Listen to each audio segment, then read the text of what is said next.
జగన్ పాలన ఎలా ఉంది? బ్రహ్మాండంగా ఉంది జగన్మోహన్ రెడ్డి గారి పాలన. ఎందుకంటే గతంలో 20 సంవత్సరాల క్రితం రాజకీయాలు చూస్తే, ఈరోజు రాజకీయాలు చూస్తే జగన్మోహన్ రెడ్డి గారు ఒక మేనిఫెస్టోని ఇచ్చారు ఎలక్షన్ ముందు. నేను అధికారంలోకి వస్తే ఏదైతే చెప్పానో అదే చేస్తామన్నారు, చేసి చూపించారు. ఇన్ని సంవత్సరాల్లో కూడా ఏ రాజకీయ నాయకుడు కూడా నేను నీకు మంచి చేస్తేనే నాకు ఓటేయండి అన్న నాయకుడు ఎవరిని నేను చూడలేదు. బహుశా నాకు 42 సంవత్సరాలు, నాకు 42 సంవత్సరాలు నాకు తెలిసి ఈ రకంగా చెప్పిన నాయకుడు ఎవరైనా ఉన్నారంటే అది ఒక జగన్మోహన్ రెడ్డి గారని నేను అనుకుంటున్నాను. ఏంటి జగన్మోహన్ రెడ్డికి అంత ధైర్యం ఏంటి? ఆ గట్స్ ఏంటి? పేదవాడిని మంచి చేశారు, మంచి లబ్ధి పొందారు కాబట్టి వాళ్ళకి మంచి చేశామన్నదే ఆయన ధైర్యం.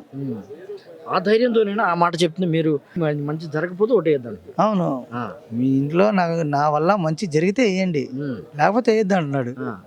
అంటే ఆల్మోస్ట్ అందరికి మంచి జరిగితేనే కదా అమ్మా. నేనున్నాను, నేను లబ్ధి పొందాను, ఖచ్చితంగా నేను జగన్మోహన్ రెడ్డి గారికి ఓటేస్తాను. కానీ ఇంత సంక్షేమ పథకాలు చేశాడు, ఇంత కొన్ని కోట్ల రూపాయలు, 2,55,000 కోట్ల రూపాయలు నేరుగా బటన్ నొక్కేసాడు. అయినా కానీ జగన్మోహన్ రెడ్డి ప్రభుత్వం మీద కానీ జగన్ మీద కానీ వ్యతిరేకత ఉందంటున్నారు. వ్యతిరేకత ఎవరికి ఉండిద్దండి? ప్రతిపక్ష పార్టీలకు ఉండిద్ది. ఎందుకంటే పేదవాడు గొప్పవాడు అవుతున్నాడు, మనకు మనుగడ ఉండదని వాళ్ళ ఇది కడుపులో మంట, అంతే, ఏముండదు. ఏంటి పేదలకు పెత్తందారులకి యుద్ధం అంటున్నాడు, మరి ఆ యుద్ధానికి మీరంతా సిద్ధమా అని అంటున్నాడు. పరిస్థితి ఏంటి? మేము ఎప్పుడూ పేదవాళ్ళం సిద్ధంగానే ఉన్నాం. ఎందుకంటే ఈ పెత్తందారులు వస్తే మా పేదవాళ్ళ బతుకులు ఉండవు. గతంలో కూడా చూసాం మేము. గతంలో లాస్ట్ టైం కూడా ఆయన పసుపు కుంకుమ అని చెప్పి పిలిచి ఆడవాళ్ళని నానా యాగిని చేశారు. ఒక ఎంఆర్ఓనే కొట్టారు. అది దెందులూరు నియోజకవర్గంలో ఒక ఎంఆర్ఓ మంజాక్షి గారిని అట్లా ఈడ్చి కొడితేనే మాట్లాడేవాళ్ళు లేడు. ఏంటి మీ లోకల్ ఎమ్మెల్యే మరి శివకుమార్ గారు ఎలా పరిస్థితి ఎలా ఉంది? ఆయన పనితీరు ఎలా ఉంది? తెనాలిలో తెనాలికే ఒక్కడు మా శివన్నే, ఇంకెవరు లేరు.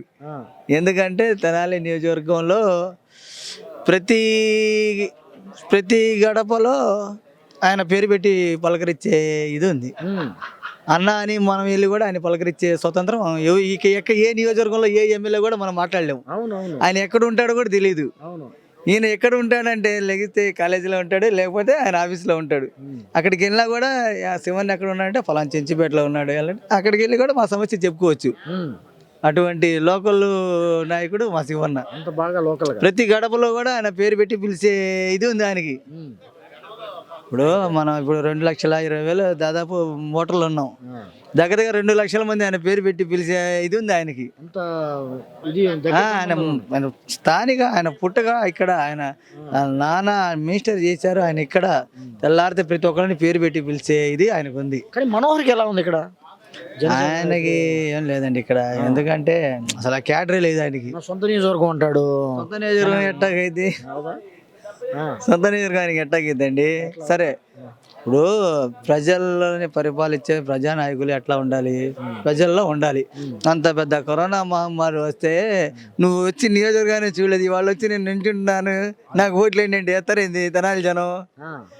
మంచి తెలివి నాయకులు తెనాలి వాళ్ళు, మంచి తెలివి వాళ్ళు. అది గుర్తుంచుకుంటారా? మనకు కష్టం వచ్చినప్పుడు ఏ నాయకుడు ఉన్నాడు? అవును, ఖచ్చితంగా ఎవరు ఉంటున్నారని ఖచ్చితంగా గుర్తుంచుకుంటారు. ఒకడు మంచి చేస్తే ఆ మంచిని ఎప్పుడు గుర్తుంచుకుంటారు. ఎవరైనా సరే, మీరైనా నేనైనా, నాకు మంచి జరిగిందని నేను ఖచ్చితంగా గుర్తుపెట్టుకుంటా. ఏంటి పరిస్థితి ఏంటి? తెనాలి ఎలా ఉండబోతుంది వచ్చే ఎన్నికల్లో ఎవరైనా రానియండి, వాళ్ళు ఎవరో తెలియదు, ఇప్పటికి ఎవరు పోటీ చేస్తారో తెలియదు. ఇక్కడ మాత్రం మా శివన్నే గెలిచేది, ఆయనే డిసైడింగ్ అయిపోయింది, గెలిపేది ఆయనే, అంతే. ఇక మెజారిటీ చూసుకుంటారు మీరు?